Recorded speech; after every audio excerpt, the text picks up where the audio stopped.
ਅਸੀਂ ਤਾਂ ਆਪਣੀਆਂ ਮੰਗਾਂ ਮਨਾ ਕੇ ਛੱਡਣੀਆਂ ਨੇ। ਜਿੱਥੇ ਮਰਜ਼ੀ ਨੂੰ ਰਹੇ ਮੋਦੀ, ਉਹਨੂੰ ਬਾਹਰ ਕੱਢ ਕੇ ਛੱਡਾਂਗੇ ਵੀ ਹਾਂ ਗੱਲ ਉਹਨੂੰ ਕਰਨੀ ਪਊ, ਮਜਬੂਰ ਕਰਕੇ ਛੱਡਾਂਗੇ।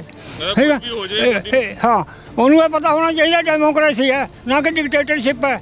ਅਸੀਂ ਨਾ ਉਹਨੂੰ ਪਤਾ ਹੋਣਾ ਚਾਹੀਦਾ, ਅਸੀਂ ਡੈਫੀਨੇਸ਼ਨ ਵੀ ਦੱਸ ਦਾਂਗੇ ਵੀ ਕੀ ਹੈ ਇਹ ਹੈ ਡੈਮੋਕ੍ਰੇਸੀ ਦੀ, government of the people for the by the people. ਇਹ ਲੋਕਾਂ ਦਾ ਹੀ ਰਾਜ ਹੈ ਸਭ ਕੁਛ, ਅਸੀਂ ਉਹ ਕੁਰਸੀ 'ਤੇ ਬਿਠਾਇਆ, ਅਸੀਂ ਉਹਨੂੰ ਲਾ ਦਾਂਗੇ। सड़कें बनाने का काम होता है सरकार का, सड़कें पाटने का काम होता है। जो हमारे पंजाब से, हमारे हरियाणा से, जो हमारी किसान एकता बिल्कुल इकट्ठी होकर जो शांतिपूर्ण तरीके से धरने के लिए दिल्ली जा रही थी, उनमें पानी की बौछारें 11-11 बजे पानी की बौछारें की है इसने। अब ये तख्ता पलट होने की बात आ गई है जी। और अब किसान एकता, जो हमारा देश 75% आबादी हमारी किसानों की है, हमारा देश खेती पर निर्भर है 75%।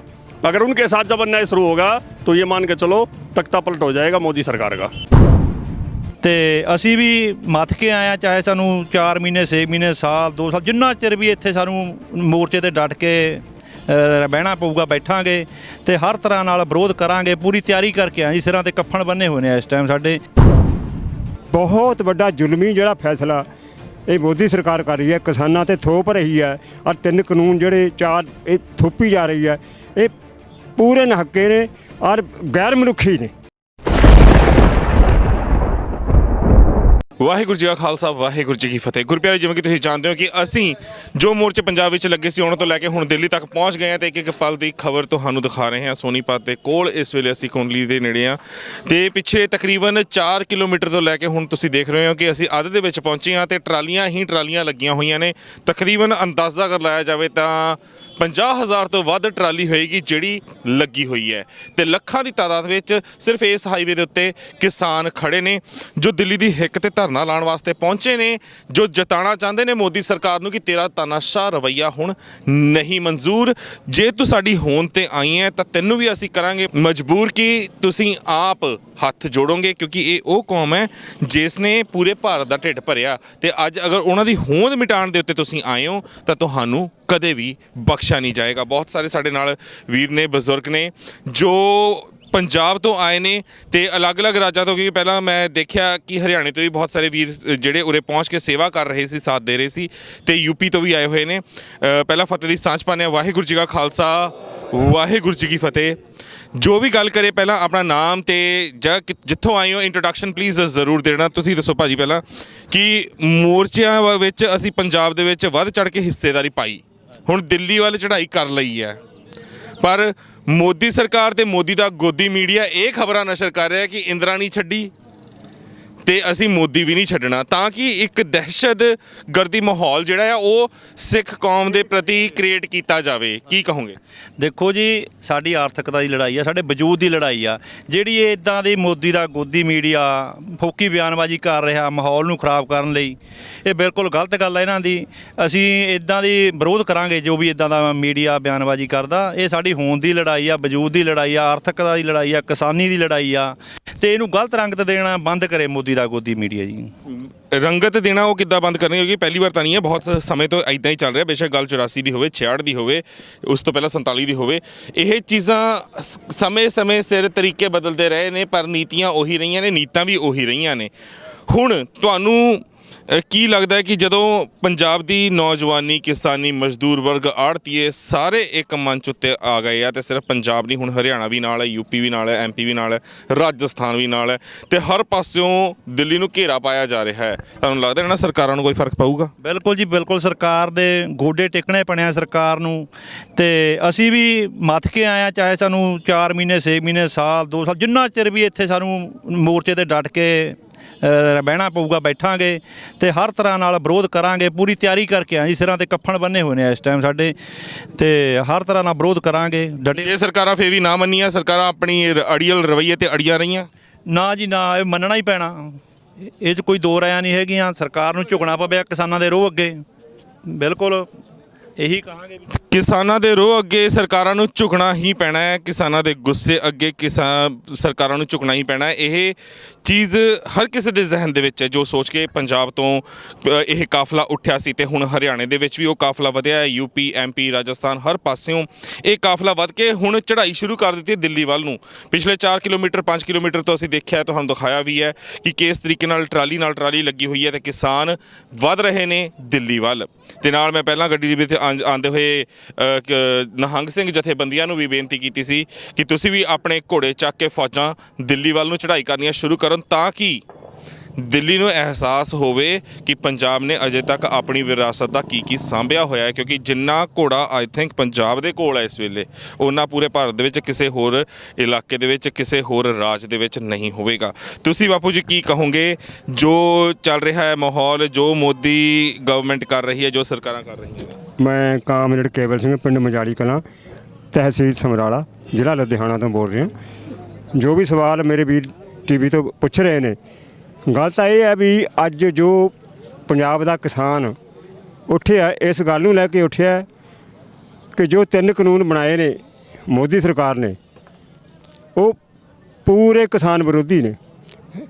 ਇੱਕ ਚੌਥਾ ਕਾਨੂੰਨ ਉਹ ਬਿਜਲੀ ਵਾਲਾ ਲੈ ਰਹੀ ਆ, ਉਹ ਜਿਹੜਾ ਬਿਜਲੀ ਬਿੱਲ 2020 ਵਾਲਾ, ਉਹਦੇ ਵੀ ਕਿਸਾਨ ਵਿਰੋਧ ਕਰ ਰਹੇ ਨੇ।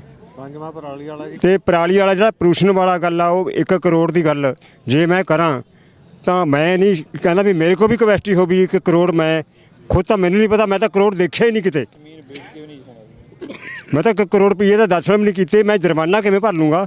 ਬਹੁਤ ਵੱਡਾ ਜ਼ੁਲਮੀ ਜਿਹੜਾ ਫੈਸਲਾ ਇਹ ਮੋਦੀ ਸਰਕਾਰ ਕਰ ਰਹੀ ਹੈ, ਕਿਸਾਨਾਂ ਤੇ ਥੋਪ ਰਹੀ ਹੈ। ਔਰ 3 ਕਾਨੂੰਨ ਜਿਹੜੇ 4 ਇਹ ਥੋਪੀ ਜਾ ਰਹੀ ਹੈ, ਇਹ ਪੂਰੇ ਨਹੱਕੇ ਨੇ ਔਰ ਗੈਰ ਮਨੁੱਖੀ ਨੇ। ਗੈਰ ਮਨੁੱਖੀ ਨੇ, ਪਰ ਵਿਰੋਧ ਅਸੀਂ ਜਿਸ ਹਿਸਾਬ ਦੇ ਨਾਲ ਦਰਸਾ ਰਹੇ ਹਾਂ, ਜਿਸ ਹਿਸਾਬ ਦੇ ਨਾਲ ਦਿੱਲੀ ਵੱਲ ਨੂੰ ਚਾਲੇ ਪਾ ਰਹੇ ਹਾਂ, ਅੱਗੇ ਤੁਹਾਨੂੰ ਕੀ ਲੱਗਦਾ ਕਿ ਰਣਨੀਤੀ ਸਾਡੀ ਕੀ ਹੋਣੀ ਚਾਹੀਦੀ ਹੈ? ਸਰਕਾਰ ਕਿੱਦਾਂ ਗੋਡਿਆਂ ਦੇ ਉੱਤੇ ਆਊਗੀ? ਇਹ ਦੇਖੋ ਜੀ, ਸਭ ਤੋਂ ਪਹਿਲਾਂ ਉਹਨਾਂ ਨੇ ਕਿਹਾ ਵੀ ਬਾਰਡਰ ਬੰਦ ਕੀਤੇ। ਖੱਟਰ ਸਰਕਾਰ ਨੇ ਸਾਡੇ ਨਾਲ ਬਹੁਤ ਜ਼ੁਲਮ ਕੀਤਾ, ਪਿੱਛੇ ਵਿਛਾੜਾਂ ਵੀ ਮਾਰੀਆਂ, ਗੋਲੀਆਂ ਵੀ ਚਲਾਈਆਂ, ਅਥਰੂ ਗੈਸ ਵੀ ਛੱਡੇ, ਪਰ ਅਸੀਂ ਨਹੀਂ ਡਰੇ, ਨਾ ਝੁਕੇ, ਲੰਘ ਕੇ ਆ ਗਏ। ਹੁਣ ਇੱਥੇ ਜੋ ਵੀ ਬੈਰੀਅਰ ਲੱਗਿਆ ਹੋਇਆ, ਉਹ ਸਾਨੂੰ ਆਫਰ ਕਰਦੇ ਆ ਵੀ ਤੁਸੀਂ ਲਾਲ ਕਿਲ੍ਹੇ 'ਚ ਆ ਜਾਓ, ਤੁਸੀਂ ਇੰਡੀਆ ਗੇਟ 'ਤੇ ਆ ਜਾਓ, ਤੁਸੀਂ ਗਾਂਧੀ ਗਰਾਊਂਡ ਵਿੱਚ ਆ ਜਾਓ, ਤੁਸੀਂ ਨਿਰੰਕਾਰੀ ਗਰਾਊਂਡ ਵਿੱਚ ਆ ਜਾਓ, ਕਿਤੇ ਵੀ ਆ ਜਾਓ। ਸਾਨੂੰ ਇਹ ਹੈ ਵੀ ਸਾਨੂੰ ਉਹ ਕੈਦ ਕਰ ਲੈਣਗੇ। ਟਰਾਲੀਆਂ ਅਖੇ ਤੁਹਾਡੀਆਂ ਆਉਣ ਨਹੀਂ ਦੇਣੀਆਂ, ਤੁਸੀਂ ਤੁਰ ਕੇ ਆ ਜਾਓ। ਰਾਸ਼ਨ ਸਾਡਾ ਟਰਾਲੀਆਂ ਵਿੱਚ ਹੈ, ਅਸੀਂ ਟਰਾਲੀਆਂ ਦੇ ਕੋਲੇ ਖੜਾਂਗੇ। ਔਰ ਪੂਰੀ ਦਿੱਲੀ ਨੂੰ 5 ਪੁਆਇੰਟਾਂ 'ਤੇ ਜਿੰਨਾ ਵੀ ਅੱਜ ਹੈ ਪੰਜਾਬ ਦਾ ਵੀ, ਸਾਰੇ ਹਿੰਦੁਸਤਾਨ ਦਾ ਕਿਸਾਨ, ਮੈਂ ਨਹੀਂ ਕਹਿੰਦਾ ਇਕੱਲਾ ਹੀ, ਹਰਿਆਣਾ ਦੇ ਲੋਕਾਂ ਦਾ, ਕਿਸਾਨ ਵੀਰਾਂ ਦਾ, ਨੌਜਵਾਨ ਵੀਰਾਂ ਦਾ, ਬੱਚਿਆਂ ਦਾ, ਬਜ਼ੁਰਗਾਂ ਦਾ, ਔਰਤਾਂ ਦਾ ਵੀ, ਜਿਨ੍ਹਾਂ ਨੇ ਸਾਨੂੰ ਬਕਾਇਦਾ ਲੰਗਰ ਦਿੱਤਾ ਰਸਤੇ ਵਿੱਚ, ਹਰ ਤਰ੍ਹਾਂ ਤੋਂ ਜਣੀ ਉੱਡ ਕੇ ਸਾਡੇ ਨਾਲ ਆਏ ਔਰ ਸਾਡੇ ਨਾਲ ਜੱਫੀ ਪਾ ਕੇ ਪਿਆਰ ਨਾਲ ਗੱਲਾਂ ਵੀ ਕੀਤੀਆਂ, ਸਾਨੂੰ ਬੜੇ ਸ਼ਰਧਾ ਨਾਲ ਤੋਰਿਆ। ਇੰਨੀ ਜਣੀ ਸ਼ਰਧਾ ਮੈਂ ਦੇਖੀ ਆ ਵੀ ਹਰਿਆਣੇ ਦੇ ਕਿਸਾਨਾਂ ਨੇ, ਕਿਉਂਕਿ ਅਸੀਂ ਪੰਜਾਬ ਦਾ ਜਿਹੜਾ ਕਿਸਾਨ ਆ ਉਹ ਸਾਰਾ ਹਰਿਆਣੇ 'ਚੋਂ ਲੰਘ ਕੇ ਆਉਂਦਾ, ਵੀ ਇੰਨਾ ਪਿਆਰ ਮਿਲਿਆ ਤੁਹਾਨੂੰ। ਪਰ ਖੱਟਰ ਸਰਕਾਰ ਨੇ ਜਿਹੜਾ ਸਾਡੇ ਨਾਲ ਜ਼ੁਲਮ ਕਮਾਇਆ, ਉਹਦੀ ਮੈਂ ਪੂਰੀ ਤੌਰ 'ਤੇ ਨਿਖੇਧੀ ਕਰਦਾ। ਔਰ ਮਨੁੱਖੀ ਅਧਿਕਾਰ ਕਮਿਸ਼ਨ ਨੂੰ ਵੀ ਇਸ ਗੱਲ ਮੈਂ ਕਹਿਣੀ ਚਾਹਨਾ ਵੀ ਇਹਦਾ ਹੋਣਾ ਚਾਹੀਦਾ ਵੀ ਇਹ ਗੈਰ ਮਨੁੱਖੀ ਜਿਹੜਾ ਵਤੀਰਾ ਕਿਸਾਨ ਜਥੇਬੰਦੀਆਂ ਨਾਲ, ਟਰਾਲੀਆਂ ਨਾਲ ਜਾਂ ਜੋ ਵੀ ਕੀਤਾ ਗਿਆ, ਇਹਦਾ ਹੱਕ ਕੀ ਸੀ? ਬਿਲਕੁਲ ਜੀ, ਬਿਲਕੁਲ, ਕਿਉਂਕਿ ਉਹ ਤਾਂ ਸਿਰਫ ਸਾਡੇ ਇੰਡੀਆ ਦਾ ਨੈਸ਼ਨਲ ਮੀਡੀਆ ਜਿਹੜਾ ਉਸੇ ਨੇ ਕਵਰ ਨਹੀਂ ਕੀਤਾ। ਇੰਟਰਨੈਸ਼ਨਲ ਮੀਡੀਆ UNO ਤੱਕ ਇਹ ਨਿਊਜ਼ ਜ਼ਰੂਰ ਗਈ ਹੈ ਤੇ ਆਵਾਜ਼ ਉੱਥੇ ਵੀ ਚੱਕੀ ਗਈ ਹੈ। ਕਿਉਂਕਿ ਅਗਰ ਸਾਡੇ ਪਾਕਿਸਤਾਨ ਦੇ ਨਾਲ ਰਿਸ਼ਤੇ ਚੰਗੇ ਨਹੀਂ ਹੈ ਨਾ, ਤਾਂ ਪਾਕਿਸਤਾਨ ਦੇ ਉੱਥੇ ਵੀ ਕੰਡਿਆਂ ਵਾਲੀ ਤਾਰ ਖਿੱਚੀ ਹੋਈ ਹੈ, ਬੈਰੀਕੇਡਿੰਗ ਹੋਈ ਹੈ। ਪਰ ਐਡੇ ਡੂੰਘੇ 10-10, 15-15 ਫੁੱਟ ਦੇ ਖੱਡੇ ਪੱਟ ਕੇ ਕਿਸਾਨਾਂ ਨੂੰ ਰੋਕਣ ਦੀ ਜੋ ਕੋਸ਼ਿਸ਼ ਕੀਤੀ ਗਈ ਹੈ, ਤੇ ਕੁਝ ਨੌਜਵਾਨ ਵੀਰ ਉਸ ਵੇਲੇ ਇਹ ਕਹਿ ਰਹੇ ਸੀ ਕਿ ਦਿੱਲੀ ਨੇ ਸ਼ਾਇਦ ਆਪ ਇੱਕ ਵੱਡੀ ਬੇਵਕੂਫੀ ਕਰਤੀ ਹੈ, ਪੰਜਾਬ ਦੀ ਹੱਦਬੰਦੀ ਇੱਥੇ ਤੱਕ ਕਰ ਦਿੱਤੀ ਹੈ। ਪਰ ਅਸੀਂ ਦੱਸਾਂਗੇ ਜਦੋਂ ਹੱਦਬੰਦੀ ਕਰਨ 'ਤੇ ਆਏ ਤਾਂ ਦਿੱਲੀ ਤੋਂ ਗਾਂਹ ਤੱਕ ਜਾ ਕੇ ਹੱਦਬੰਦੀ ਕਰਾਂਗੇ, ਫਿਰ ਦੱਸਾਂਗੇ ਕਿ ਅਸੀਂ ਕੀ ਮਾਦਾ ਰੱਖਦੇ ਹਾਂ। ਤੇ ਅਗਰ ਉਹ ਸਾਡੀ ਚੁੱਪੀ ਨੂੰ, ਸਾਡੀ ਸ਼ਰਾਫਤ ਨੂੰ ਸਾਡੀ ਕਮਜ਼ੋਰੀ ਸਮਝਦੇ ਨੇ, ਅਗਰ ਸਰਕਾਰਾਂ ਇਹ ਸੋਚਦੀਆਂ ਨੇ ਕਿ ਇਸ ਕੌਮ ਨੂੰ ਅਸੀਂ ਬਹਿਲਾ ਲਾਂਗੇ, ਫੁਸਲਾ ਲਾਂਗੇ ਜਾਂ ਕਿਸੇ ਕੁਰਾਹੇ ਪਾ ਲਾਂਗੇ, ਤਾਂ ਨਹੀਂ ਪੈਣ ਵਾਲੀ। ਪਰ ਹਾਂ, ਸਾਡੇ ਗੁਰੂ ਨੇ ਸਾਨੂੰ ਸਿਦਕ ਦੀ ਜਿਹੜੀ ਹੈ ਬੂਟੀ ਬਖਸ਼ੀ ਹੈ, ਗੁੜਤੀ ਦਿੱਤੀ ਹੈ। ਅਸੀਂ ਸਿਦਕ ਨਾਲ ਚੱਲਦੇ ਹਾਂ, ਸੋਚ ਸਮਝ ਕੇ ਚੱਲਦੇ ਹਾਂ, ਮਨੁੱਖੀ ਅਧਿਕਾਰਾਂ ਵਾਸਤੇ ਲੜਦੇ ਆਏ ਹਾਂ, ਮਰਦੇ ਆਏ ਹਾਂ। ਪਰ ਦਿੱਲੀ ਦੀ ਧਰਤੀ ਉਹ ਧਰਤੀ ਹੈ ਜਿੱਥੇ ਮੇਰੇ 9ਵੇਂ ਪਾਤਸ਼ਾਹ ਨੇ ਤਿਲਕ ਜੰਜੂ ਵਾਸਤੇ ਆਪਣਾ ਸ਼ੀਸ਼ ਬਲੀਦਾਨ ਕੀਤਾ ਸੀ। ਇਹ ਸਾਨੂੰ ਕਦੇ ਨਹੀਂ ਭੁੱਲਣਾ ਚਾਹੀਦਾ।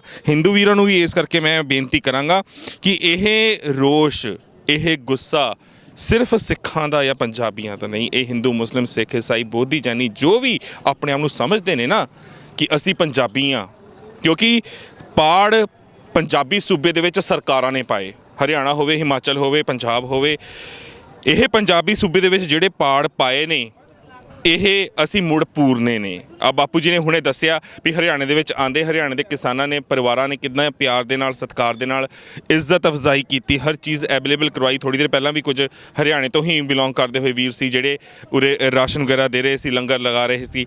ਤਾਂ ਉੱਥੋਂ ਪਤਾ ਲੱਗਦਾ ਹੈ ਕਿ ਨੌਹਾਂ ਨਾਲੋਂ ਮਾਸ ਕਦੇ ਨਹੀਂ ਅਲੱਗ ਹੋ ਸਕਦਾ, ਪਰ ਹਾਂ ਮੀਡੀਆ ਦੇ ਵਿੱਚ ਦਿਖਾ ਕੇ ਤੁਹਾਡੇ 'ਚ ਪਾੜ ਜ਼ਰੂਰ ਪਾਇਆ ਜਾ ਸਕਦਾ। ਧਰਮਾਂ ਦੀ ਰਾਜਨੀਤੀ ਕਰਨਾ ਇਹ ਬਹੁਤ ਚੰਗੀ ਤਰ੍ਹਾਂ ਜਾਣਦੇ ਨੇ। ਤੁਸੀਂ ਇਸ ਸਾਰੇ ਮਸਲੇ ਉੱਤੇ ਕੀ ਕਹੋਗੇ ਕਿ ਜਿੱਦਾਂ ਦੀ ਰਾਜਨੀਤੀ ਚੱਲ ਰਹੀ ਹੈ, ਹੁਣ ਅਸੀਂ ਦਿੱਲੀ ਵੱਲ ਤਾਂ ਕੂਚ ਕਰ ਗਏ ਹਾਂ, ਦਿੱਲੀ 'ਚ ਪਹੁੰਚ ਗਏ ਹਾਂ, ਆਲਮੋਸਟ ਦਿੱਲੀ ਦੀ ਹਿੱਕ ਤੇ ਬੈਠੇ ਹਾਂ। ਇਹ ਮੋਰਚੇ ਅਸੀਂ ਫਤਿਹ ਕਰਨੇ ਆ, ਪਰ ਦਿੱਲੀ ਆਪਣੇ ਵੱਲੋਂ ਲੱਗੀ ਹੈ ਕਿ ਤੁਸੀਂ ਕੁੰਡਲੀ ਬੈਠ ਜਾਓ, ਆ ਕੇ ਸਾਰੇ ਉੱਧਰ ਇਕੱਠੇ ਹੋ ਜਾਓ, ਠੀਕ ਹੈ ਜੀ, ਲੋਕੇਸ਼ਨ ਇੱਕ ਦੇ ਉੱਤੇ ਆ ਜਾਓ। ਪਰ ਇੱਕ ਲੋਕੇਸ਼ਨ ਦੇ ਉੱਤੇ ਤੁਹਾਨੂੰ ਲੱਗਦਾ ਕਿ ਸੇਫ ਰਹੂਗਾ? ਨਹੀਂ ਜੀ, ਨਹੀਂ, ਬਿਲਕੁਲ ਨਹੀਂ। ਇਹ ਤਾਂ ਕਹਿੰਦੇ ਨੇ ਵੀ ਇਹ ਆ ਜਿਹੜੇ ਇੱਥੋਂ ਆ ਕੇ ਬਹਿ ਜਾਣ ਉਹ ਗਰਾਊਂਡ ਦੇ ਵਿੱਚ ਵੀ ਬੈਠੇ ਰਹਿਣ, ਆਪਣਾ ਰਾਸ਼ਨ ਲਿਆਉਣ, ਖਾਈ ਜਾਣ, ਇੱਕ ਪਾਸੇ ਸਾਨੂੰ ਕੋਈ ਫਰਕ ਨਹੀਂ ਪੈਣਾ। ਕਿਉਂ ਅਸੀਂ ਇਸ ਤਰ੍ਹਾਂ ਨਹੀਂ ਕਰਨਾ। ਅਸੀਂ ਜਿਸ ਤਰ੍ਹਾਂ ਸਾਡੀਆਂ ਜਥੇਬੰਦੀਆਂ ਸਾਨੂੰ ਆਪਣੇ ਫੈਸਲੇ ਹਿਸਾਬ ਨਾਲ ਦੱਸਣਗੇ ਅਸੀਂ ਉਸ ਤਰ੍ਹਾਂ ਕਰਾਂਗੇ। ਜਥੇਬੰਦੀਆਂ ਕੀ ਸੋਚ ਰਹੀਆਂ ਨੇ, ਜਥੇਬੰਦੀਆਂ ਕੀ ਕਹਿ ਰਹੀਆਂ ਨੇ, ਤੁਸੀਂ ਕੁਝ ਕਹੋਗੇ ਕਿ ਕੀ ਕਹਿ ਰਹੀਆਂ ਜਥੇਬੰਦੀਆਂ, ਕੀ ਤੁਹਾਡੀ ਸਟ੍ਰੈਟਜੀ ਹੋਏਗੀ? ਜਥੇਬੰਦੀਆਂ ਦਾ ਇਹੀ ਫੈਸਲਾ ਕਿ ਅਸੀਂ ਸਾਰੇ ਰੋਡ ਜਿਹੜੇ ਨੇ ਦਿੱਲੀ ਨੂੰ ਐਂਟਰ ਕਰਨ ਵਾਲੇ ਨੇ ਉਹਨਾਂ ਨੂੰ ਜਾਮ ਕਰਕੇ ਰੱਖਣਾ ਤਾਂ ਕਿ ਇਹਨਾਂ ਦੇ ਨੱਕ 'ਚ ਦਮ ਆ ਜਾਏ ਤੇ ਇਹਨਾਂ ਨੂੰ ਕਿਧਰੇ ਵੀ ਲੰਘਣ ਦਾ ਰਸਤਾ ਨਹੀਂ ਦੇਵਾਂਗੇ। ਦਿੱਲੀ ਦੇ ਜਿਹੜੀਆਂ ਵੀ 4 ਜਾਂ 5 ਐਂਟਰੈਂਸਸ ਮੇਨ ਹੈਗੀਆਂ ਨੇ, ਚਾਹੇ ਉਹ ਯੂਪੀ ਦੇ ਨਾਲ ਲੱਗਦੀਆਂ ਹੋਣ, ਰਾਜਸਥਾਨ ਦੇ ਨਾਲ ਲੱਗਦੀਆਂ ਹੋਣ, ਪੰਜਾਬ ਦੇ ਨਾਲ ਲੱਗਦੀਆਂ ਹੋਣ, ਹਰਿਆਣਾ ਨਾਲ ਲੱਗਦੀਆਂ ਹੋਣ, ਉਹ ਸਾਰੀਆਂ ਬਲੌਕ ਕੀਤੀਆਂ, ਸਾਰੀਆਂ ਬਲੌਕ ਕਰਕੇ ਰੱਖਾਂਗੇ। ਜਦੋਂ ਤੱਕ ਸਾਡੀਆਂ ਮੰਗਾਂ ਨਹੀਂ ਮੰਨਦੇ ਉਦੋਂ ਤੱਕ ਅਸੀਂ ਆਪਣਾ ਇਹ ਸੰਘਰਸ਼ ਜਾਰੀ ਰੱਖਾਂਗੇ। ਤੁਸੀਂ ਇੱਥੇ ਦੇਖਿਆ ਕਿ ਟਰੈਕਟਰ ਟਰਾਲੀਆਂ ਦਾ ਤਾਂ ਕਿੰਨਾ ਹਜੂਮ ਆਇਆ ਹੋਇਆ ਤੇ ਪਿੱਛੇ ਜਿਹੜੇ ਸਾਡੇ ਵੀਰ ਨੇ ਉਹ ਪਿੱਛੋਂ ਤੁਰੇ ਹੋਏ ਨੇ ਤੇ ਉਹ ਵੀ ਥੋੜੇ ਟਾਈਮ 'ਚ ਪਹੁੰਚਣਗੇ ਤੇ ਇਸ ਇਕੱਠ ਨੂੰ ਹੋਰ ਜ਼ਿਆਦਾ ਕਰਨਗੇ। ਸਾਰੀ ਕਿਸਾਨ ਮਜ਼ਦੂਰ ਸਾਰੇ ਜਥੇਬੰਦੀਆਂ ਸਾਥ ਦੇ ਰਹੀਆਂ ਨੇ, ਅਸੀਂ ਉਹਨਾਂ ਦਾ ਧੰਨਵਾਦ ਕਰਦੇ ਹਾਂ ਜੀ। ਕਿਸਾਨ ਜਥੇਬੰਦੀਆਂ ਸਾਰੀਆਂ ਸਾਥ ਦੇ ਰਹੀਆਂ। ਤੁਹਾਨੂੰ ਦੱਸਾਂਗੇ ਨਾਲੇ ਇਸ ਹਜੂਮ ਦੇ ਵਿੱਚ ਸਭ ਤੋਂ ਵੱਡਾ ਪਲੱਸ ਪੁਆਇੰਟ ਇਹ ਹੈ ਕਿ ਚਲੋ ਮੋਦੀ ਸਰਕਾਰ ਨੇ ਇੱਕ ਵੱਡੀ ਬੇਵਕੂਫੀ ਕੀਤੀ, ਇਹ ਆਰਡੀਨੈਂਸ ਪਾਸ ਕਰਕੇ ਥੋਪੇ। ਇਹ ਆਰਡੀਨੈਂਸ ਕਰੋਨਾ ਦੀ ਆੜ ਲੈ ਕੇ ਕਿਸਾਨਾਂ ਨੂੰ ਵੀ ਰੋਕਣ ਦੀ ਕੋਸ਼ਿਸ਼ ਕੀਤੀ। ਸ਼ੰਭੂ ਬਾਰਡਰ ਜਦੋਂ ਅਸੀਂ ਪਰਸੋਂ ਕ੍ਰਾਸ ਕੀਤਾ, ਤੁਹਾਡੇ ਸਾਹਮਣੇ ਹੈ ਕਿ ਕਿੱਦਾਂ ਉੱਥੇ ਆਂਸੂ ਗੈਸ ਸੁੱਟੀ ਗਈ, ਟੀਅਰ ਗੈਸ ਸੁੱਟੀ ਗਈ। ਅਸੀਂ ਸਾਰੀ ਲਾਈਵ ਕਵਰੇਜ ਤੁਹਾਨੂੰ ਵਿਖਾਈ, ਚੈਨਲ 'ਤੇ ਨਸ਼ਰ ਹੋਈ। ਤੇ ਉਸ ਤੋਂ ਬਾਅਦ ਆਈਜੀ ਸਾਹਿਬ ਦੇ ਨਾਲ ਵੀ ਮੈਂ ਪਰਸਨਲੀ ਗੱਲ ਕੀਤੀ ਤੇ ਉਹ ਵੀ ਸਾਫ਼ ਬਹਾਨੇ ਮਾਰਦੇ ਹੋਏ ਨਜ਼ਰ ਆ ਰਹੇ ਸੀ ਕਿ ਕਰੋਨਾ ਕਰਕੇ ਕਿਸਾਨਾਂ ਨੂੰ ਬੇਨਤੀ ਕੀਤੀ ਜਾਂਦੀ ਹੈ ਕਿ ਧਾਰਾ 144 ਲੱਗੀ ਹੋਈ ਹੈ, ਤੁਸੀਂ ਘਰਾਂ ਨੂੰ ਚੱਲ ਜਾਓ। ਤੇ ਜੇਕਰ ਉਹਨਾਂ ਨੂੰ ਸਵਾਲ ਇਹ ਪੁੱਛਿਆ ਗਿਆ ਸੀਗਾ ਕਿ ਤੁਸੀਂ ਹਜ਼ਾਰਾਂ ਦੀ ਤਾਦਾਦ ਦੇ ਵਿੱਚ ਪੁਲਿਸ ਫੋਰਸ ਕਿਉਂ ਲੈ ਕੇ ਆਏ ਹੋ, ਵੀ ਇਹਨਾਂ ਨੂੰ ਕਰੋਨਾ ਦਾ ਡਰ ਨਹੀਂ ਹੈ, ਤਾਂ ਉਹਨਾਂ ਕੋਲ ਜਵਾਬ ਨਹੀਂ ਸੀ, ਉਹ ਖੂੰਜੇ ਲੱਗ ਗਏ ਸੀ। ਕਿਉਂਕਿ ਇਹ ਲੜਾਈ ਪੈਸੇ ਦੀ ਨਹੀਂ ਹੈ, ਇਹ ਲੜਾਈ ਜ਼ਮੀਨ ਦੀ ਜਾਇਦਾਦ ਦੀ ਨਹੀਂ ਹੈ, ਇਹ ਲੜਾਈ ਪਹਿਚਾਣ ਦੀ ਹੈ, ਇਹ ਲੜਾਈ ਹੋਂਦ ਦੀ ਹੈ, ਇਹ ਲੜਾਈ ਆਪਣੇ ਵਜੂਦ ਦੀ ਹੈ, ਇਹ ਲੜਾਈ ਮੇਰੇ ਸੱਭਿਆਚਾਰ ਦੀ ਹੈ। ਇਹ ਸਰਕਾਰਾਂ ਹੁਣ ਸਾਡਾ ਸੱਭਿਆਚਾਰ ਖਤਮ ਕਰਨ 'ਤੇ ਆ ਗਈਆਂ ਨੇ, ਕਿਉਂਕਿ ਇਹਨਾਂ ਨੇ ਕਮਰ ਸਾਡੀ ਉਦੋਂ ਤੋੜ ਦਿੱਤੀ ਸੀ ਜਦੋਂ ਪੰਜਾਬੀ ਸੂਬਾ ਵੰਡਿਆ ਸੀ। ਉਸ ਤੋਂ ਬਾਅਦ ਧਰਮਾਂ ਦੇ ਉੱਤੇ ਗੰਦੀ ਰਾਜਨੀਤੀ ਕਰਕੇ ਇਹਨਾਂ ਸਰਕਾਰਾਂ ਨੇ ਉੱਤੇ ਸਾਨੂੰ ਲੜਾਇਆ ਮਰਵਾਇਆ, ਪਰ ਆਪਣੀਆਂ ਸਿਆਸੀ ਰੋਟੀਆਂ ਇਹ ਸੇਕਦੇ ਰਹੇ। ਤੇ ਅਸੀਂ ਸਭ ਤੋਂ ਵੱਡੇ ਬੇਵਕੂਫ ਸੀ ਜੋ ਇਹਨਾਂ ਦੇ ਝੂਠੇ ਮੈਨੀਫੈਸਟੋ ਦੇਖ ਕੇ ਇਹਨਾਂ ਨੂੰ ਵੋਟਾਂ ਪਾ ਕੇ 5-5 ਸਾਲ ਵਾਸਤੇ ਤਖਤਾਂ ਤੇ ਬਿਠਾਉਂਦੇ ਰਹੇ। ਬੇਸ਼ੱਕ ਉਹ ਕੈਪਟਨ ਹੋਵੇ ਜਾਂ ਬਾਦਲ ਹੋਵੇ, ਤੁਸੀਂ ਆਪ ਸੋਚ ਲਓ। ਇੱਕ ਨੇ ਤਖਤ ਵਾਸਤੇ ਗੁਰੂ ਦੇ ਅੰਗ ਗਲੀਆਂ 'ਚ ਰੋਲ ਦਿੱਤੇ, ਦੂਸਰੇ ਨੇ ਤਖਤ ਵਾਸਤੇ ਗੁਰੂ ਦੀ ਬਾਣੀ ਹੱਥ 'ਚ ਫੜ ਕੇ ਸਹੁੰ ਖਾਧੀ। ਅਜਿਹੇ ਸਾਡੇ ਅਗਰ ਤਖਤੋ ਤਾਜ ਸਾਂਭਣ ਵਾਲੇ ਹੋਣਗੇ, ਸੰਭਾਲਣ ਵਾਲੇ ਹੋਣਗੇ, ਤਾਂ ਉੱਥੇ ਦੀ ਆਵਾਮ ਤਾਂ ਸੜਕਾਂ 'ਤੇ ਆਉਣਾ ਲਾਜ਼ਮੀ ਹੈ, ਕਿਉਂਕਿ ਅਸੀਂ ਹਰ ਚੀਜ਼ ਬਰਦਾਸ਼ਤ ਕਰ ਸਕਦੇ ਹਾਂ। ਆਪਣੇ ਪੇ ਦੀ ਡਿੱਗਦੀ ਪੱਗ ਨਹੀਂ ਦੇਖ ਸਕਦੇ, ਆਪਣੇ ਪੇ ਦੀ ਬੇਪਤੀ ਹੁੰਦੀ ਨਹੀਂ ਦੇਖ ਸਕਦੇ, ਆਪਣੀ ਮਾਂ ਦੀ ਬੇਪਤੀ ਹੁੰਦੀ ਨਹੀਂ ਵੇਖ ਸਕਦੇ। ਉਮੀਦ ਹੈ ਕਿ ਇੰਨੀ ਜ਼ਮੀਰ ਸਾਡੀ ਅਜੇ ਨਹੀਂ ਮਰੀ ਤੇ ਹੁਣ ਇਹ ਮਸਲਾ ਉੱਥੇ ਹੀ ਆਣ ਖਲੋਤਾ ਹੈ। ਬੇਸ਼ੱਕ ਗੱਲ ਸਾਡੇ ਮਾਂ ਜਾਂ ਪਿਓ ਦੀ ਇੱਜ਼ਤ ਦੀ ਹੋਵੇ ਜਾਂ ਸਾਡੀ ਜ਼ਮੀਨ ਦੀ ਹੋਵੇ, ਇਹ ਸਾਡੀ ਹੋਂਦ ਹੈ, ਸਾਡੀ ਪਹਿਚਾਣ ਹੈ। ਜਿੱਦਾਂ ਮਾਪਿਆਂ ਤੋਂ ਬਿਨਾਂ ਕੋਈ ਵੰਸ਼ ਨਹੀਂ, ਉੱਦਾਂ ਸਾਡਾ ਆਪਣਾ ਜ਼ਮੀਨ ਜੋ ਹੈ ਉਸ ਤੋਂ ਬਿਨਾਂ ਕੋਈ ਅੰਸ਼ ਨਹੀਂ। ਤੇ ਇਹ ਜ਼ਮੀਨ ਦਿੱਲੀ ਵਿੱਚੋਂ ਕਿਸੇ ਨੇ ਨਹੀਂ ਦਿੱਤੀ, ਬਾਬਾ ਬੰਦਾ ਸਿੰਘ ਬਹਾਦਰ ਨੇ ਸਾਨੂੰ ਦਿੱਤੀ ਹੈ ਤੇ ਅਸੀਂ ਮਾਲਕ ਹਾਂ ਇਸ ਜ਼ਮੀਨ ਦੇ। ਤੇ ਕੋਈ ਆਰਡੀਨੈਂਸ, ਕੋਈ ਕਾਨੂੰਨ ਜਿਹਨਾਂ ਨੂੰ ਖੇਤੀ ਦਾ ਖੱਖਾ ਨਹੀਂ ਪਤਾ, ਉਹ ਉੱਥੇ ਬੈਠ ਕੇ ਸਾਨੂੰ ਆ ਕੇ ਨਹੀਂ ਦੱਸ ਸਕਦੇ ਕਿ ਉਹਨਾਂ ਨੇ ਜ਼ਮੀਨਾਂ ਦਾ ਕੀ ਕਰਨਾ ਹੈ। ਤੁਸੀਂ ਕੁਝ ਬੋਲਣਾ ਚਾਹੁੰਦੇ ਹੋ, ਦੱਸੋ। ਮੈਂ ਜੀ ਭਾਰਤੀ ਕਿਸਾਨ ਕ੍ਰਾਂਤੀਕਾਰੀ ਵੱਲੋਂ ਜ਼ਿਲ੍ਹਾ ਪ੍ਰਧਾਨ ਟਹਿਲ ਸਿੰਘ ਝੰਡਿਆਣਾ। ਜ਼ਿਲ੍ਹਾ ਮੋਗਾ ਤੋਂ ਅਸੀਂ ਆਏ ਹਾਂ, ਪੰਜਾਬ ਤੋਂ। ਅਸੀਂ ਜੋ ਮੋਦੀ ਸਰਕਾਰ ਨੇ ਇਹ ਕਾਲੇ ਕਾਨੂੰਨ ਲਿਆਂਦੇ ਆ ਕਿਸਾਨ ਵਿਰੋਧੀ, ਇਹ ਕਾਨੂੰਨ ਸਾਡੇ ਇਕੱਲੇ ਕਿਸਾਨ ਦੇ ਨਹੀਂ, ਇਹ ਸਮੁੱਚੇ ਲੋਕ ਆ ਜਿਹੜੇ ਉਹਨਾਂ ਲਈ ਮਾਰੂ ਹੈ। ਇਸ ਕਰਕੇ ਅੱਜ ਜਿਹੜੇ ਇੱਥੋਂ ਦੇ ਕੁੱਲ ਲੋਕ ਆ ਉਹਨਾਂ ਦੀ ਰੋਟੀ ਖੁੱਸ ਰਹੀ ਹੈ। ਇਸ ਕਰਕੇ ਅਸੀਂ ਇਹ ਕਾਨੂੰਨ ਵਾਪਸ ਹੋਣ ਤੱਕ ਸੰਘਰਸ਼ ਕਰਦੇ ਰਹਾਂਗੇ। ਸਾਨੂੰ ਕਿੱਡੀ ਤੋਂ ਕਿੱਡੀ ਭਲਾ ਕੁਰਬਾਨੀ ਦੇਣੀ ਪਵੇ, ਅਸੀਂ ਕੁਰਬਾਨੀ ਲਈ ਤਿਆਰ ਹਾਂ। ਸਾਰੇ ਕਿਸਾਨ ਕੁਰਬਾਨੀ ਵਾਸਤੇ ਤਿਆਰ ਨੇ। ਬਹੁਤ ਸਾਰੇ ਨੌਜਵਾਨ ਵੀ ਖੜੇ ਹੋਏ ਨੇ, ਹੋਰ ਵੀ ਬਜ਼ੁਰਗ ਖੜੇ ਨੇ। ਤੁਸੀਂ ਦੱਸੋ, ਤੁਸੀਂ ਕੀ ਕਹੋਗੇ? ਮੈਂ ਕੁਲਦੀਪ ਸਿੰਘ ਖਖਰਾਣਾ, ਜ਼ਿਲ੍ਹਾ ਮੋਗਾ। ਵੀਰ ਜੀ, ਮੈਂ ਇਹ ਗੱਲ ਕਹਿਣੀ ਚਾਹੁੰਦਾ ਕਿ ਇਹ ਸਰਕਾਰਾਂ ਨੇ 47 ਤੋਂ ਲੈ ਕੇ ਵੰਡੀਆਂ ਪਵਾਈਆਂ, ਉਸ ਤੋਂ ਬਾਅਦ ਅਸੀਂ ਖਾਸ ਕਰਕੇ ਸੈਂਟਰ ਨੂੰ, ਦਿੱਲੀ ਦੀ ਸਰਕਾਰ ਨੂੰ ਇਹ ਪੁੱਛਣਾ ਚਾਹੁੰਦੇ ਹਾਂ ਕਿ ਪੰਜਾਬ ਨੇ ਜਾਂ ਪੰਜਾਬੀਅਤ ਨੇ ਤੁਹਾਡਾ ਕੀ ਮਾੜਾ ਕੀਤਾ ਕਿ ਤੁਸੀਂ ਪੰਜਾਬੀਆਂ ਦੇ ਪਿੱਛੇ ਪਏ ਹੋ। ਸਾਡੇ ਗੁਰੂਆਂ ਤੋਂ ਲੈ ਕੇ ਅੱਜ ਤੱਕ ਜਿੱਥੇ ਵੀ ਕੋਈ ਪ੍ਰੋਬਲਮ ਆਈ ਆ, ਪੰਜਾਬੀ ਸਭ ਤੋਂ ਮੂਹਰੇ ਗਿਆ ਜਾ ਕੇ, ਜੋ ਵੀ ਉਹਦੇ ਹਿੱਸੇ ਦੇ ਵਿੱਚ ਸੇਵਾ ਆਈ ਆ ਉਹ ਇਹਨੇ ਕੀਤੀ ਆ। ਪਰ ਇਹ ਲੋਕ ਸਾਡੇ ਨਾਲੋਂ ਵਧੀਕੀਆਂ ਕਰਨੀ ਹਟੇਗੇ। ਪਰ ਹੁਣ ਅਸੀਂ, ਗੁਰੂ ਦਾ ਵੀ ਫਰਮਾਨ ਹੈ ਵੀ ਵਾਰ-ਵਾਰ ਜ਼ੁਲਮ ਸਹਿਣਾ ਵੀ ਪਾਪ ਹੁੰਦਾ। ਅਸੀਂ ਹੁਣ ਹੱਕ ਲੈਣ ਵਾਸਤੇ ਇੱਥੇ ਆਏ ਆ। ਜਿਵੇਂ ਤੁਸੀਂ ਬਾਈ ਜੀ ਗੱਲ ਕੀਤੀ ਸੀ, ਬਾਈ ਜੀ ਉਹਨਾਂ ਨੇ ਵੀ, ਮੋਦੀ ਦੀ ਮੀਡੀਆ ਇਹ ਵਿਖਾਉਂਦੀ ਆ ਵੀ ਅਸੀਂ ਇਹਨਾਂ ਨਾਲ ਜੰਗ ਕਰਾਂਗੇ। ਅਸੀਂ ਉਹ ਜੰਗ ਨਹੀਂ ਕਰਨੀ। ਅਸੀਂ ਨਾ ਇਹਨਾਂ ਦਾ ਤੋਪਾਂ ਦੇ ਨਾਲ ਮੁਕਾਬਲਾ ਕਰ ਸਕਦੇ ਹਾਂ, ਨਾ ਢੈਂਕਾਂ ਦੇ ਨਾਲ ਕਰ ਸਕਦੇ ਹਾਂ, ਨਾ ਹੀ ਇਹੋ ਜਿਹੀ ਅਸੀਂ ਜੰਗ ਛੇੜਨੀ ਚਾਹੁੰਦੇ ਹਾਂ, ਕਿਉਂਕਿ ਇਹ ਜੰਗ ਦੀ ਆੜ ਦੇ ਵਿੱਚ ਇਹਨਾਂ ਨੇ ਸਾਡੇ ਸੂਰਮੇ ਬਹੁਤ ਸਾਥੋਂ ਲਏ ਆ, ਉਹ ਬਿਲਕੁਲ ਨਜਾਇਜ਼ ਲਏ ਆ। ਇਹ ਅਸੀਂ ਦੁਬਾਰਾ ਮੂਰਖਤਾਈ ਨਹੀਂ ਕਰਾਂਗੇ, ਕਿਉਂਕਿ ਸਾਡੇ ਕੋਲ ਪੈਨ ਦੀ ਤਾਕਤ ਐਡੀ ਵੱਡੀ ਆ। ਅਸੀਂ ਪੈਨ ਦੀ ਤਾਕਤ ਨਾਲ ਇਹਨਾਂ ਤੋਂ ਆਪਣਾ ਹੱਕ ਲਵਾਂਗੇ। ਹੱਕ ਲੈਣ ਵਾਸਤੇ ਦਿੱਲੀ ਦੀ ਹਿੱਕ ਤੇ ਗੋਡਾ ਰੱਖਿਆ ਹੋਇਆ, ਦਿੱਲੀ ਦਾ ਸਾਹ ਬੰਦ ਕੀਤਾ। ਹੁਣ ਦਿੱਲੀ ਦਾ ਸਾਹ ਦੇ ਅਸਲੀ ਕਰੋਨਾ ਦਾ ਮਸਲਾ ਅਸੀਂ ਹੁਣ ਇਹਨਾਂ ਨੂੰ ਦੱਸਾਂਗੇ। ਇਹਨਾਂ ਦੇ ਮੂੰਹ ਤੇ ਮੋਦੀ ਦੇ ਜਦੋਂ ਲਿਫਾਫਾ ਚੜਾ ਕੇ ਬੰਨ੍ਹਤਾ, ਇਹਨੂੰ ਫੇਰ ਪਤਾ ਲੱਗੂ ਕਰੋਨਾ ਕੀ ਆ।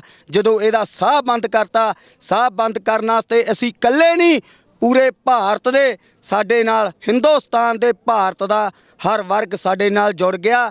ਕਿਸਾਨ ਮਜ਼ਦੂਰ ਤੋਂ ਇਲਾਵਾ ਦੁਕਾਨਦਾਰ, ਡਾਕਟਰ, ਹਰ ਇੱਕ ਵਰਗ ਇੱਥੋਂ ਲੋਕ ਆਪਦੇ ਘਰਾਂ ਦੇ ਵਿੱਚੋਂ ਤੜਕੇ ਚਾਹ ਦੀਆਂ ਬੋਤਲਾਂ ਸਾਨੂੰ ਜਿੰਨੀ ਜੋਗਾ ਕੋਈ ਉਹਨਾਂ ਲਿਆਉਂਦਾ। ਦੁਕਾਨਾਂ ਤੇ ਜਾਂਦੇ ਆ, ਹਰ ਦੁਕਾਨਦਾਰ ਬਿਲਕੁਲ ਲੈਸ ਰੇਟ ਤੇ ਸਾਨੂੰ ਚੀਜ਼ ਦਿੰਦਾ, ਸਾਡੇ ਵਿੱਚੋਂ ਪ੍ਰੋਫਿਟ ਨਹੀਂ ਕੱਟ ਰਿਹਾ। ਇਹਦਾ ਮਸਲਾ ਵੀਰ ਜੀ ਇਹੀ ਆ ਕਿ ਸਾਡੇ ਨਾਲ ਹਰ ਇੱਕ ਵਰਗ ਜੁੜ ਗਿਆ। ਇਸ ਕਰਕੇ ਹੁਣ ਇਹ ਜੰਗ ਅਸੀਂ ਜੋ ਆਪਦੇ ਹੱਕਾਂ ਲਈ ਲੜੀ ਆ ਤੇ ਲੜਨ ਜਾ ਰਹੇ ਆ ਤੇ ਜਿੱਤਣ ਜਾ ਰਹੇ ਆ, ਉਹ ਅਸੀਂ ਜਿੱਤ ਕੇ ਵਾਪਸ ਮੁੜਾਂਗੇ। ਉਹਦੇ ਲਈ ਸਾਨੂੰ ਜਾਨ ਕੁਰਬਾਨ ਕਰਨ ਵਾਸਤੇ ਕੋਈ ਕਮੀ ਨਹੀਂ, ਅਸੀਂ ਕਰ ਲਈ ਤਿਆਰ ਹਾਂ। ਪਹਿਲਾਂ ਤੋਂ ਵੀ ਕੀਤੀਆਂ, ਪਹਿਲਾਂ ਤੋਂ ਵੀ ਕਰਦੇ ਆਏ ਆ ਤੇ ਹੁਣ ਵੀ ਜਾਨਾਂ ਜੂਨਾਂ ਦੀ ਕੋਈ ਪਰਵਾਹ ਨਹੀਂ। ਇੱਕ ਵਾਰੀ ਮਰਨਾ, ਇੱਕ ਵਾਰੀ ਜੰਮਣਾ। ਇਹ 7 ਸੀਸਿਆਂ ਦੇ ਅੰਦਰ ਵੀ ਰਹਿ ਜਾਾਂਗੇ, ਮੌਤ ਤਾਂ ਵੀ ਆ ਜਾਣੀ ਹੈ। ਤੇ ਜੇ ਗੋਲੀ ਦਾ ਸਾਹਮਣਾ ਕਰਕੇ ਮੌਤ ਆ ਜਾਊਗੀ, ਇਹਨਾਂ ਦੀ ਮੌਤ ਲਿਆਉਣ ਨਾਲੋਂ ਗੋਲੀ ਦੇ ਨਾਲ ਮਰ ਜਾਣਾ ਚੰਗਾ, ਕਿਉਂਕਿ ਅਸੀਂ ਬਾਅਦ ਦੇ ਵਿੱਚ ਭੁੱਖੇ ਮਰਾਂਗੇ, ਸਾਡੇ ਜਵਾਕ ਭੁੱਖੇ ਮਰਨਗੇ। ਉਹ ਕੰਮ ਅਸੀਂ ਨਹੀਂ ਹੋਣ ਦੇਣਾ। ਉਦੋਂ ਤਾਂ ਇਹਨਾਂ ਦੀ ਗੋਲੀ ਦਾ ਸਾਹਮਣਾ ਕਰਕੇ ਮਰ ਜਾਣਾ ਲੱਖ ਗੁਣਾ ਚੰਗਾ ਜੀ। ਕਿਉਂਕਿ ਸਿੱਖ ਕੌਮ ਜਾਂ ਪੰਜਾਬੀਆਂ ਨੂੰ ਕਹਿ ਸਕਦੇ ਹਾਂ ਕਿ ਬਹੁਤ ਅਣਖੀ ਕਿਹਾ ਜਾਂਦਾ ਹੈ ਕਿ ਜਦੋਂ ਅਣਖ ਦੇ ਉੱਤੇ ਗੱਲ ਆ ਜਾਵੇ ਤਾਂ ਉਹ ਬਰਦਾਸ਼ਤ ਨਹੀਂ ਹੁੰਦੀ। ਇਹ ਸਰਕਾਰਾਂ ਨੂੰ ਸਮਝ ਲੈਣਾ ਚਾਹੀਦਾ ਹੈ। ਤੇ ਕੇਂਦਰ ਦੀ ਅਗਰ ਗੱਲ ਕੀਤੀ ਜਾਵੇ ਤਾਂ ਕੇਂਦਰ ਸਰਕਾਰ ਦੀ ਤਾਂ ਆਦਤ ਹੀ ਹੈ, ਹਰ 10 ਜਾਂ 12 ਸਾਲ ਬਾਅਦ, 15 ਸਾਲ ਬਾਅਦ ਕੁਝ ਨਾ ਕੁਝ ਅਜਿਹਾ ਪੁੱਠਾ ਪੰਗਾ ਲਿੱਤਾ ਹੀ ਜਾਂਦਾ ਹੈ, ਖਾਸ ਕਰਕੇ ਪੰਜਾਬ ਦੇ ਨਾਲ, ਕਿ ਉਹਨਾਂ ਨੂੰ ਝੰਜੋੜਿਆ ਜਾਵੇ, ਛੇੜਿਆ ਜਾਵੇ। ਤੇ 15 ਕੁ ਸਾਲਾਂ ਬਾਅਦ ਇੱਕ ਅੱਧੀ ਵਾਰ ਚਪੇੜ ਖਾਂਦੀ ਹੈ ਕੇਂਦਰ ਸਾਡੇ ਕੋਲੋਂ। ਤੇ ਮੈਂ ਸਾਡੇ ਕੋਲੋਂ ਇਸ ਕਰਕੇ ਕਹਾਂਗਾ ਕਿ ਉਰੇ ਪੰਜਾਬ ਦੀ ਗੱਲ ਨਹੀਂ ਹੈ। ਹੁਣ ਇਸ ਮੂਵਮੈਂਟ ਦੇ ਨਾਲ ਹਰਿਆਣਾ ਵੀ ਹੈ, ਰਾਜਸਥਾਨ ਵੀ ਹੈ, ਯੂਪੀ ਵੀ ਹੈ, ਐਮਪੀ ਵੀ ਹੈ, ਤੇ ਪੂਰਾ ਭਾਰਤ ਜੁੜ ਗਿਆ ਹੈ। ਹਰ ਧਰਮ, ਹਰ ਵਰਗ ਨੂੰ ਇਹ ਅਹਿਸਾਸ ਹੋ ਗਿਆ ਕਿ ਇਹ ਸਰਕਾਰਾਂ ਪੂੰਜੀਪਤੀਆਂ ਨੂੰ ਹੋਰ ਅਮੀਰ ਕਰ ਰਹੀਆਂ ਨੇ ਤੇ ਮਿਹਨਤਕਸ਼ ਜਿਹੜੇ ਮਜ਼ਦੂਰ ਨੇ, ਕਿਸਾਨ ਨੇ, ਉਹਨਾਂ ਨੂੰ ਹੋਰ ਗਰੀਬ ਕਰ ਰਹੀਆਂ ਨੇ, ਆਪਣੇ ਗੰਦੀਆਂ ਨੀਤੀਆਂ ਥੱਲੇ ਤਬਾਹੋ ਬਰਬਾਦ ਕਰ ਰਹੀਆਂ ਨੇ। ਜਿਸ ਕਰਕੇ ਇੰਨਾ ਗੁੱਸਾ ਆਮ ਲੋਕਾਂ ਦੇ ਅੰਦਰ, ਕਿਸਾਨਾਂ ਅੰਦਰ, ਨੌਜਵਾਨਾਂ ਅੰਦਰ ਸਾਨੂੰ ਨਜ਼ਰ ਆ ਰਿਹਾ ਹੈ, ਕਿਉਂਕਿ ਉਹਨਾਂ ਨੂੰ ਪਤਾ ਹੈ ਕਿ ਅਗਰ ਅਸੀਂ ਲੜ ਕੇ ਮਰ ਕੇ ਬੰਜਰ ਜ਼ਮੀਨ ਜਿਹੜੀ ਹੈ ਉਹਨੂੰ ਉਪਜਾਊ ਕਰ ਸਕਦੇ ਆ, ਮਿੱਟੀ ਨਾਲ ਮਿੱਟੀ ਹੋ ਕੇ ਬੰਜਰ ਜ਼ਮੀਨ ਦੇ ਵਿੱਚੋਂ ਹਰੀ ਕ੍ਰਾਂਤੀ ਲਿਆ ਸਕਦੇ ਆ, ਪੂਰੇ ਭਾਰਤ ਦਾ ਢਿੱਡ ਭਰ ਸਕਦੇ ਆ ਨਾ। ਤੇ ਅੱਜ ਜਦੋਂ ਸਾਡੇ ਬਾਪੂਆਂ ਨੇ ਆਪਣੇ ਪਿੰਡੇ ਸਾੜ ਕੇ ਬੰਜਰ ਜ਼ਮੀਨ ਦੇ ਵਿੱਚੋਂ ਅਨਾਜ ਪੈਦਾ ਕਰਨਾ ਸ਼ੁਰੂ ਕਰ ਲਿਆ, ਤਾਂ ਉਸ ਜ਼ਮੀਨ ਉੱਤੇ ਜਦ ਕੋਈ ਦੂਜਾ ਆ ਕੇ ਹੱਕ ਜਮਾਏਗਾ ਤਾਂ ਉਹ ਅੱਜ ਦੀ ਔਲਾਦ ਕਦੇ ਬਰਦਾਸ਼ਤ ਨਹੀਂ ਕਰੇਗੀ, ਕਿਉਂਕਿ ਇਹ ਗੁਰੂਆਂ ਪੀਰਾਂ ਦੀ ਧਰਤੀ ਹੈ ਤੇ ਜਿਨ੍ਹਾਂ ਨੇ ਸਾਨੂੰ ਬਖਸ਼ੀ ਹੈ, ਅਸੀਂ ਵੀ ਉਹਨਾਂ ਨਾਲ ਕੁਝ ਵਾਅਦੇ ਕੀਤੇ ਨੇ, ਉਹਨਾਂ ਨੂੰ ਨਿਭਾਵਾਂਗੇ। ਇਹਨਾਂ ਸਰਕਾਰਾਂ ਦੀਆਂ ਗੰਦੀਆਂ ਰਣਨੀਤੀਆਂ ਨੀਤੀਆਂ ਹੇਠਾਂ ਕਦੇ ਵੀ ਨਹੀਂ ਆਵਾਂਗੇ। ਤੇ ਤੁਸੀਂ ਕੀ ਕਹੋਗੇ ਜੋ ਚੀਜ਼ਾਂ ਚੱਲ ਰਹੀਆਂ ਨੇ, ਜਿੱਦਾਂ ਦੀ ਸਿਆਸਤ ਹੋ ਰਹੀ ਹੈ? ਹੁਣ ਦਿੱਲੀ ਦੀ ਹਿੱਕ ਤੇ ਤਾਂ ਮੋਰਚਾ ਗੱਡ ਦਿੱਤਾ ਹੈ, ਪਹੁੰਚ ਗਏ ਆ। ਹੁਣ ਦਿੱਲੀ ਹੋਰ ਸਕੀਮਾਂ ਦੇ ਵਿੱਚ ਲੱਗੀ ਹੋਈ ਹੈ, ਕਿਸੇ ਤਰੀਕੇ ਨਾਲ ਡਾਇਵਰਟ ਕੀਤਾ ਜਾਵੇ ਕਿ ਤੁਸੀਂ ਇੱਥੇ ਇਕੱਠੇ ਹੋ ਜਾਓ, ਉੱਥੇ ਇਕੱਠੇ ਹੋ ਜਾਓ, ਉੱਥੇ ਇਕੱਠੇ ਹੋ ਜਾਓ। ਕੀ ਕਹੋਗੇ? ਇਹ ਤਾਂ ਜੀ ਆਪਣਾ ਕਿਸਾਨ ਬੰਦੇ ਨੂੰ ਪਾੜਨ ਵਾਸਤੇ ਉੱਥੇ ਬੁਲਾ ਰਹੀ ਹੈ ਵੀ ਕਿਸਾਨ ਅਲੱਗ-ਅਲੱਗ ਹੋ ਜੂਗੇ, ਵੀ ਇਹਨਾਂ ਦਾ ਇਕੱਠ ਟੁੱਟ ਜੂਗਾ, ਵੀ ਇਕੱਠ ਟੁੱਟ ਜੂਗਾ, ਇਹਨਾਂ ਦੀ ਰੈਲੀ ਖਤਮ ਹੋ ਜੂਗੀ। ਇਸ ਕਰਕੇ ਉਹਨਾਂ ਨੂੰ ਅਲੱਗ-ਅਲੱਗ ਕਰਨਾ ਚਾਹੁੰਦੀ ਹੈ ਇਹ ਸਰਕਾਰ, ਦਿੱਲੀ ਸਰਕਾਰ। ਪਰ ਕਿਸਾਨ ਇਹ ਹੋਣਾ ਨਹੀਂ ਚਾਹੁੰਦੇ। ਇਹ ਅਸੀਂ ਕਹਿੰਦੇ ਰੋਡਾਂ ਜਾਮ ਕਰੂੰਗੇ। ਅਸੀਂ ਦਿੱਲੀ ਐਸੀ ਕਰਕੇ ਇਕੱਠ ਕਰਿਆ ਵੀ ਅਸੀਂ ਧਰਨੇ ਜਾਮ ਕਰ ਕਾਲੇ ਕਾਨੂੰਨ ਜਿਹੜੇ ਤਿੰਨੇ ਇਹ ਵਾਪਸ ਲੈਣੇ ਆ ਇਹਨਾਂ। ਠੀਕ ਹੈ ਜੀ, ਕਾਨੂੰਨ ਜਿੱਥੇ ਤੱਕ ਵਾਪਸ ਲੈਣ ਦੀ ਗੱਲ ਹੈ, ਕਿਉਂਕਿ ਸਿਰਫ ਇਹ 3 ਆਰਡੀਨੈਂਸ ਵਾਪਸ ਲੈ ਕੇ ਵੀ ਗੱਲ ਨਹੀਂ ਮੁੱਕਣੀ, ਕਿਉਂਕਿ ਹੁਣ ਮਸਲਾ ਸਿਰਫ MSP ਦਾ ਨਹੀਂ ਰਹਿ ਗਿਆ। ਹੁਣ ਮਸਲਾ ਹੋਰ ਬਹੁਤ ਸਾਰੀਆਂ ਚੀਜ਼ਾਂ ਦਾ, ਬਹੁਤ ਸਾਰੇ ਇਸ਼ੂਜ਼ ਨੇ ਜਿਹੜੇ ਰਾਈਜ਼ ਹੋਣਗੇ। ਬੇਸ਼ੱਕ JNU ਦੀ ਗੱਲ ਹੋਵੇ ਜਾਂ NRC ਦੀ ਗੱਲ ਹੋਵੇ, ਅਲੱਗ-ਅਲੱਗ ਮੁੱਦਿਆਂ ਨੂੰ ਲੈ ਕੇ ਅਲੱਗ-ਅਲੱਗ ਧਰਮ, ਅਲੱਗ-ਅਲੱਗ ਵਰਗ, ਨੌਜਵਾਨ ਅਲੱਗ-ਅਲੱਗ ਥਾਵਾਂ ਦੇ ਉੱਤੇ ਵੱਡੇ ਮੋਰਚੇ ਲਾਏ ਨੇ। ਜਾਟ ਭਰਾਵਾਂ ਨੇ ਵੀ ਆਪਣੇ ਰਿਜ਼ਰਵੇਸ਼ਨ ਨੂੰ ਲੈ ਕੇ ਮੋਰਚਾ ਲਾਇਆ ਸੀ, ਉਸ ਚੀਜ਼ ਨੂੰ ਵੀ ਇਹਨਾਂ ਨੇ ਨੇਸਤੋ ਨਾਬੂਦ ਬਹੁਤ ਸੋਚ ਸਮਝ ਕੇ ਕੀਤਾ। ਹੁਣ ਸਾਡਾ ਫਰਜ਼ ਬਣਦਾ ਕਿ ਦਿੱਲੀ ਦੀ ਹਿੱਕ ਦੇ ਉੱਤੇ ਜਿਹੜਾ ਕਿਸਾਨੀ ਮੋਰਚਾ ਲੱਗਿਆ ਹੈ, ਇਸ ਦੇ ਵਿੱਚ ਅਸੀਂ ਸਾਰੇ ਸ਼ਿਰਕਤ ਕਰੀਏ, ਪੂਰਾ ਭਾਰਤ ਸ਼ਿਰਕਤ ਕਰੇ ਤੇ ਪੂਰਾ ਭਾਰਤ ਇਹ ਤਾਨਾਸ਼ਾਹੀ ਰਵੱਈਆ ਜੋ ਮੋਦੀ ਸਰਕਾਰ ਨੇ ਅਪਣਾਇਆ ਹੈ ਜਾਂ ਕਾਂਗਰਸ ਸਰਕਾਰ ਵੀ ਹੋਵੇ, ਜਿਨ੍ਹਾਂ ਨੇ ਸਿਰਫ ਤੇ ਸਿਰਫ ਟੱਬਰ ਦੀ ਰਾਜਨੀਤੀ ਕੀਤੀ ਹੈ ਕਿ ਪਹਿਲਾਂ ਪੇ ਮੰਤਰੀ ਸੀ, ਉਹਦੀ ਮਾਂ ਮੰਤਰੀ ਸੀ, ਉਸ ਦਾ ਪੁੱਤ ਮੰਤਰੀ ਹੋ ਗਿਆ ਤੇ ਅੱਗੇ ਫੇਰ ਉਹਦੀ ਧੀ ਮੰਤਰੀ ਆ, ਉਹਦਾ ਪੁੱਤ ਮੰਤਰੀ ਹੋਏਗਾ। ਉਹੀ ਜਿਹੜੀ ਟੱਬਰ ਦੀ ਰਾਜਨੀਤੀ ਹੈ ਪੰਜਾਬ ਦੇ ਵਿੱਚ ਤੇ ਉਹੀ ਸ਼ਾਇਦ ਹਰਿਆਣੇ ਦੇ ਵਿੱਚ ਤੇ ਪੂਰੇ ਭਾਰਤ ਦੇ ਵਿੱਚ ਚੱਲ ਰਹੀ ਹੈ।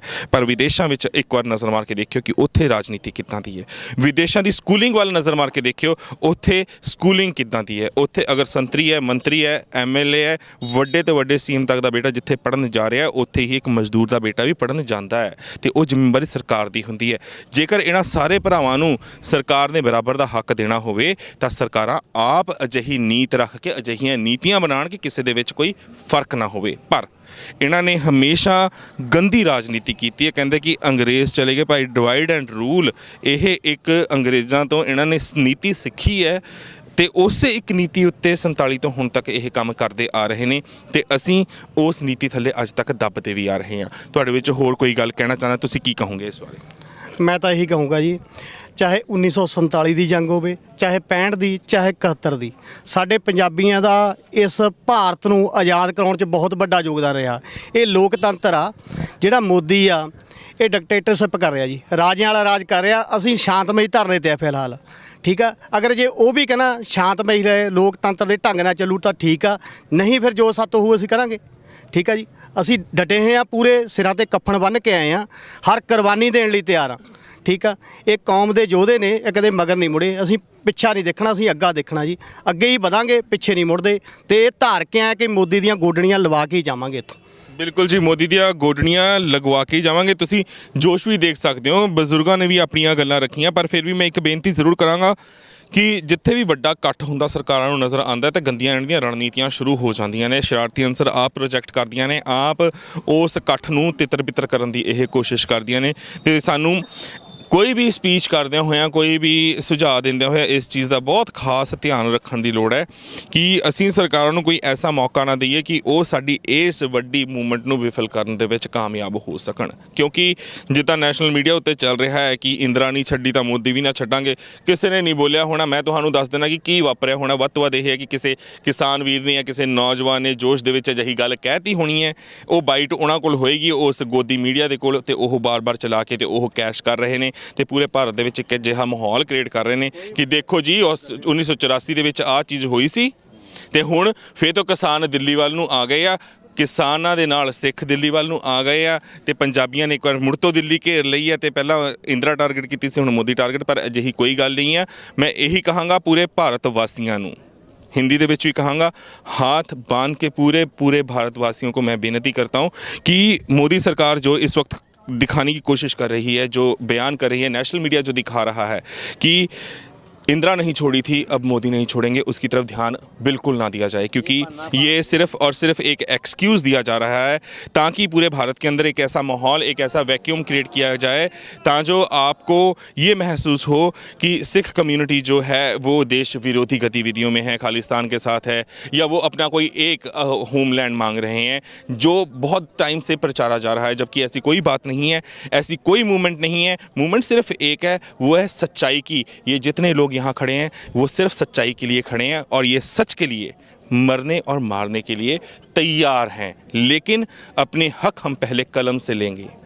कलम से ना मिले तब वार और ਅਧਿਕਾਰ ਪਰ ਆਏਂਗੇ।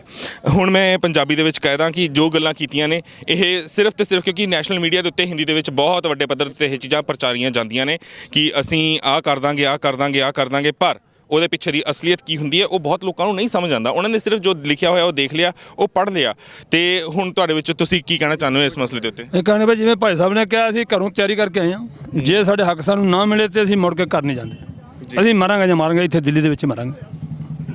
ਚਲੋ ਜੀ, ਅਸੀਂ ਇਹੀ ਪਰਮਾਤਮਾ ਅੱਗੇ ਅਰਦਾਸ ਕਰਾਂਗੇ ਕਿ ਅਜਿਹਾ ਮੌਕਾ ਆਵੇ ਨਾ ਦਿੱਲੀ ਨੂੰ, ਆਪ ਅਕਲ ਆ ਜਾਵੇ ਕਿ ਇਹ ਉਹ ਯੋਧਿਆਂ ਦੀ, ਉਹ ਸ਼ੂਰਵੀਰਾਂ ਦੀ ਕੌਮ ਹੈ ਜਿਸ ਨੇ ਕਦੇ ਈਨ ਨਹੀਂ ਮੰਨੀ, ਜਿਸ ਨੇ ਕਦੇ ਗੋਡੇ ਨਹੀਂ ਲਾਏ, ਜਿਸ ਨੇ ਕਦੀ ਹਾਰ ਨਹੀਂ ਮੰਨੀ। ਜਦੋਂ ਸਾਡੇ ਗੁਰਾਂ ਨੇ ਬਾਬਰ ਨੂੰ ਮੂੰਹ ਤੇ ਜਾਵਰ ਕਹਿ ਦਿੱਤਾ ਸੀ ਤਾਂ ਫਿਰ ਅਸੀਂ ਕਿੱਥੋਂ ਮੋਦੀ ਨੂੰ ਪਿਆਰ ਦੇ ਨਾਲ ਮੋਦੀ ਜੀ ਕਹਿ ਦਈਏ, ਜਦ ਕਿ ਉਹ ਬਾਬਰ ਤੋਂ ਵੀ ਮਾੜੀਆਂ ਹਰਕਤਾਂ ਉੱਤੇ ਉਤਰ ਆਇਆ ਆ। ਕੀ ਕਹੋਗੇ? ਮੈਂ ਹਰਜੀਤ ਸਿੰਘ ਗਰੇਵਾਲ, ਭਾਰਤੀ ਕਿਸਾਨ ਯੂਨੀਅਨ ਪੰਜਾਬ।